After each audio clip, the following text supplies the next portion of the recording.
Good afternoon, my dear students. As it is my first class, so let me introduce myself. Myself, Arup Pal. I will take your accountancy classes. So, as it is my first class, so I will just give you a brief introduction about accountancy. So, let us start with this. So, the first question is, what is accounting? Accounting is an art of recording, classifying, summarizing, interpreting business transactions in a systematic manner and report them to the different users of accounting. So as per this meaning, it mentioned that accounting, it is an art. Art of what? Art of recording, classifying, summarizing, interpreting business transactions. So what is art? Art means expression of a particular work in an attractive way. Art का मतलब क्या है? Art means किसी भी चीज़ को attractive वे में present करना है। तो अकाउंटिंग जब हम बनाएंगे, उसको लोगों के सामने जब प्रेजेंट करेंगे, उसको अट्रैक्टिव वे में प्रेजेंट किया जाता है, इसीलिए अकाउंटिंग को आर्ट बोला जाता है। Art of what? Recording. What is recording? Recording means maintaining proper records of the events in written form. So recording is important because our human memory is limited. We cannot remember each and every aspects of a particular business. So that's why recording is important. Recording इसीलिए ज़रूरी है क्योंकि हम लोग जो हमारा जो human memory है, वो ज़्यादा देर तक हम लोग सब कुछ याद नहीं रख सकते हैं। इसीलिए रिकॉर्डिंग हमारे लिए इम्पॉर्टेंट है। हमें सब कुछ लिख के रखना पड़ता है। बिजनेस में बहुत सारे एक्टिविटीज़ होते हैं, बहुत सारे इवेंट्स होते हैं, उनको हमें प्रॉपर रिकॉर्ड हमें मेंटेन करना होता है। दैट्स वाई, बिकॉज हमें सब कुछ लंबे समय तक याद नहीं रहता है। That's why recording is important. अब रिकॉर्डिंग कैसे होता है? बिजनेस का जो इवेंट्स होता है, उसको हम रिकॉर्ड करते हैं। Events are actually of two types. Events means the daily happenings of a particular business organization. So events are actually of two types. One is monetary events, another one is non-monetary events. Those activities which are related to money are called monetary events, and those which are not related to money are called non-monetary events. For example, purchase of goods, sale of goods, payment made to staff, that is salaries, wages paid to laborers. All these activities, we can convert them in terms of money. That means these activities are called monetary activities or monetary events. And for example, efficiency of a particular worker, it is, we cannot measure that particular efficiency in terms of money, and that efficiency or that particular activity is called non monetary events. So यहाँ पे जो events है, only the monetary events were recorded in accounts. जो monetary events है उसी को लिखा जाता है। नॉन मॉनिटरी इवेंट्स को अकाउंटेंसी में रिकॉर्ड नहीं किया जाता। Only monetary events are recorded in accounts. And recording is, अगर मॉनिटरी इवेंट्स को रिकॉर्ड किया जाता है, और रिकॉर्डिंग कैसे होता है, वो सीरियली होता है, वन आफ्टर अनदर, एक के बाद एक होता है। जैसे अभी परचेज हो रहा है, 1 लाख का परचेज हुआ, हमने रिकॉर्ड कर दिया। सेल हो रहा है 20,000 का, हमने रिकॉर्ड कर दिया। दोबारा से सेल हो रहा है, हमने दोबारा रिकॉर्ड कर दिया। मतलब वो सीरियली रिकॉर्ड हो रहा है। ठीक है, एक के बाद एक रिकॉर्ड हो रहा है। सैलरी दे रही है, लिख लिया। जो भी हो रहा है इमीडिएटली हम उसको लिख लेते हैं रिटर्न फॉर्म में। किसी एक कॉपी में हम लोग, अकाउंट्स का जो कॉपी होता है उसमें हम लोग उसको रिकॉर्ड कर लेते हैं। उसको हम, उस फेज को हम बोलते हैं recording. Then after that classification. Classification means recording of the items individually और सेपरेटली। इसका मतलब क्या है? इन केस ऑफ रिकॉर्डिंग में हम लोग क्या कर रहे थे? सीक्वेंस मेंटेन कर रहे थे कि एक के बाद एक आ रहा है। Purchase, sales, salary, stationery, wages, सब एक साथ आ रहा है, एक के बाद एक आ रहा है। परचेज, सेल्स, सब एक साथ आ रहा है। बट क्लासिफिकेशन में हम क्या करेंगे? वहाँ से जो रिकॉर्डिंग किया था, रिकॉर्डिंग में से हम लोग क्या करेंगे? उनको फिल्टरिंग करेंगे। फिल्टरिंग मतलब हम लोग सबको अलग अलग करना शुरू करेंगे। कैसे अलग अलग करेंगे? सब परचेजेस को उठा के एक जगह पे लिखेंगे, सेल्स को एक पर्टिकुलर जगह पे, सैलरीज जितने भी है सबको एक पर्टिकुलर जगह पे। सबको हम क्या कर रहे हैं? सेपरेट कर रहे हैं। जिसको, इस प्रोसेस को हम क्या बोलते हैं? इस प्रोसेस को हम बोलते हैं क्लासिफिकेशन। हर एक सेक्शन में डिवाइड कर रहे हैं। सैलरीज का अलग, परचेज का अलग, सेल्स का अलग।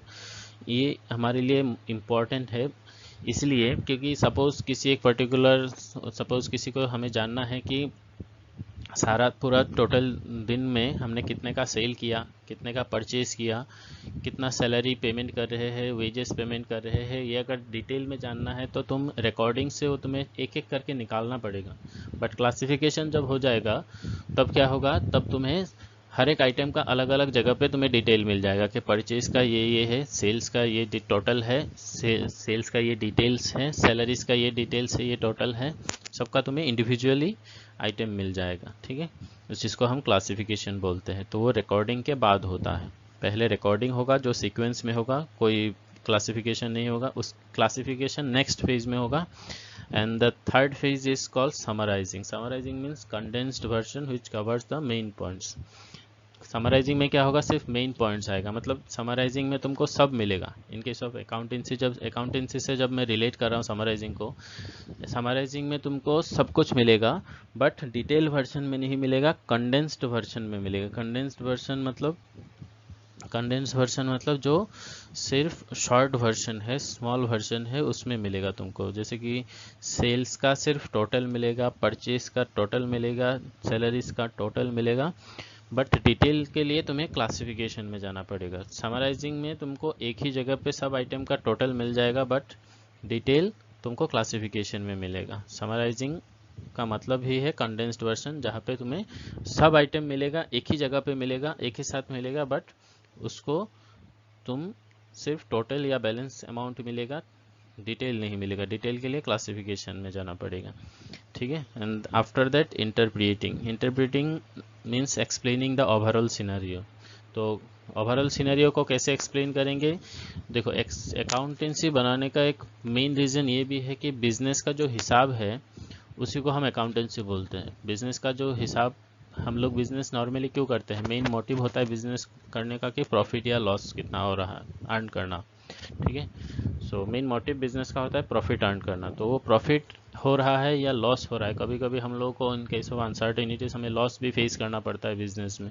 सो अमाउंट ऑफ प्रॉफिट और लॉस ये हमें कैलकुलेट करना पड़ता है, और उसको कैलकुलेट करने के लिए हम लोग को प्रॉपर अकाउंट्स मेंटेन करना होता है, जो ये फेज हम लोग फॉलो कर रहे हैं, रिकॉर्डिंग, क्लासिफाइंग, समराइजिंग। उसके बाद जाके इंटरप्रेट जो होगा, इंटरप्रेट मतलब ओवरऑल सिनेरियो, हमें पता चलेगा, रिजल्ट पता चलेगा कि प्रॉफिट कितना हो रहा है या लॉस कितना हो रहा है। ठीक है, उस फेज को हम बोलते हैं इंटरप्रेटिंग। ये हम लोग थ्रू अकाउंट्स बना सकते हैं, कैलकुलेट कर सकते हैं प्रॉफिट लॉस। जब अकाउंट्स बनाएंगे तो उससे हमें पता चलता है कि बिजनेस में कितना जाके प्रॉफिट हो रहा है कि लॉस हो रहा है।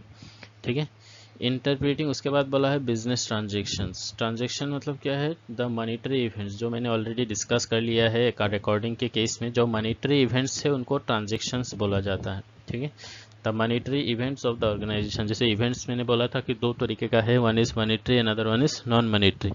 सो जितने भी मॉनिटरी इवेंट्स है बिजनेस में, उनको हम एज ए शॉर्ट फॉर्म में ट्रांजेक्शन बोलते हैं। ठीक है, और ट्रांजेक्शन को रिकॉर्ड किया जाता है। जो हमने पढ़ा था recording, recording means maintaining proper records of the events. यहाँ पे इवेंट्स का मतलब ट्रांजेक्शन्स है। ठीक है, proper records of the transactions in written form. Transaction मतलब जो मॉनिटरी इवेंट्स है पर्टिकुलर ऑर्गेनाइजेशन का, उसको ट्रांजेक्शन बोलते हैं। उसके बाद बोला है सिस्टेमेटिक मैनर। किसी भी चीज़ को सिस्टमेटिक मैनर में कैसे डाल सकते हैं, जब हम लोग वहाँ पे रूल्स एंड रेगुलेशंस अप्लाई करेंगे। In case of accounts also there are number of rules and regulations are there. When we follow rules and regulation, a particular thing or particular event, automatic it becomes systematic। जब हम लोग कोई भी चीज़ पे rules and regulation apply करते हैं तो वो चीज़ ऑटोमेटिक सिस्टमेटिक हो जाता है। ठीक है, उसके बाद बोला है रिपोर्ट देम टू यूज़र्स। ठीक है, रिपोर्ट देम टू यूज़र्स मतलब अकाउंट जब हम बनाते हैं, after preparing accounts we have to display that particular accounts to the users of the account. Users means providing, report to users means providing information to the interested parties, those who are interested in our accounts. We have to display our accountancy to the users, right?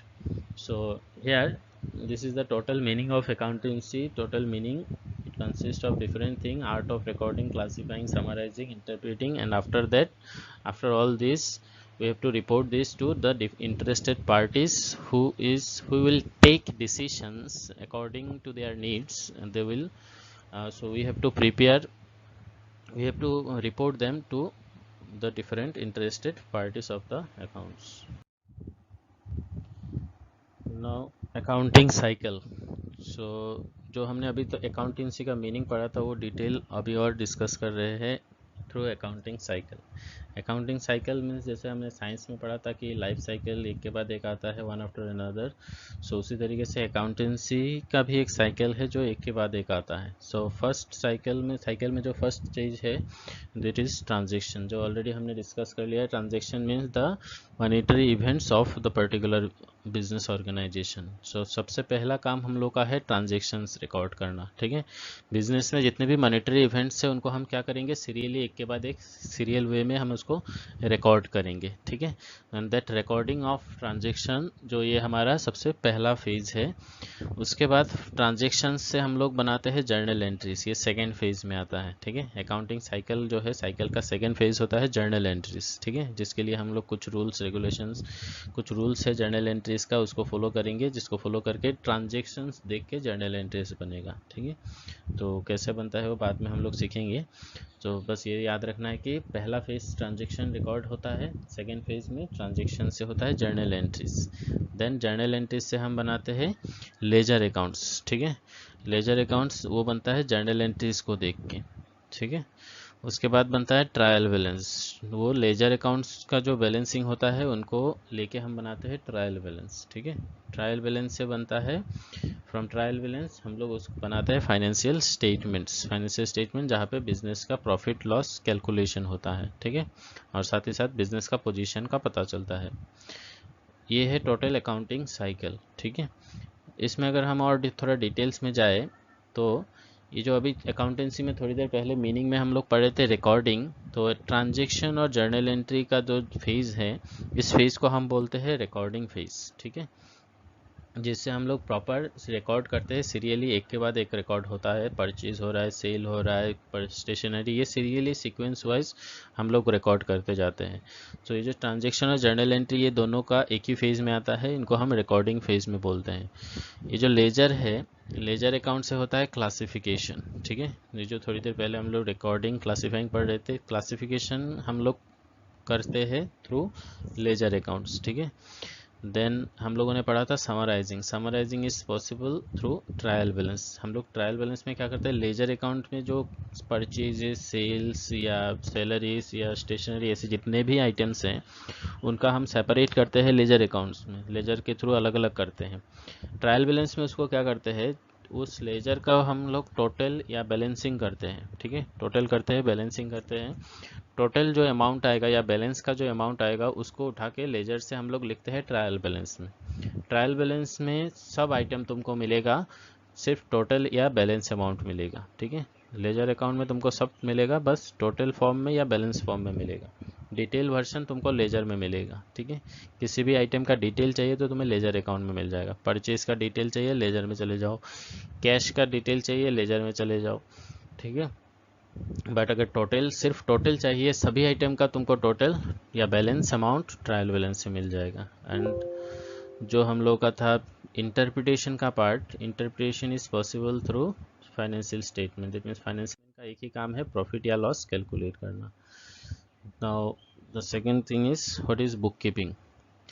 Book keeping means ये एक नया concept है हमारे लिए. Actually book keeping जो है वो accountancy का ही एक पार्ट है. सो पहले देख लेते हैं what is the meaning of book keeping. Book keeping is the systematic recording and organising